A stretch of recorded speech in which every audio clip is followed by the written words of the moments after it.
Tur es iemācījos trauku mašīnas labot. Profesionālās trauku mašīnas. Tās nav parastas mājas, bet profesionālās trauku mašīnas, dozēt ar ķīmijām, tur laistīties, špricēties, rādīties, kā tur viss tur darbojās, kā ko kaļķi, kuri noņem nost, cik kvalitīvs ūdens, UTT un ļoti mega daudz informācija tur bija. Un tad es iegāju tajā arī labošanā, un, protams, es arī pārdevu ķīmiju, pieņemsim, restorānam, bet arī apkalpoju tieši profesionālo trauku mazgājumu mašīnu, kur Latvijā principā nezinu, kāpēc.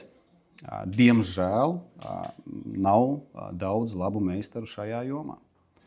Un, tas bija baigi lielais pluss, ja tu spēji apkalpot restorānu, nodrošināt viņu ar tiešām kvalitīvu ķīmiju un papildus vēl, kā lai saka, uzturēt ļoti ideālā darba kārtībā trauku kvalitāti. Jo, kā mēs zinām, restorānā ir vajadzīgs ātrums, kvalitāte, lai varētu pasniegt.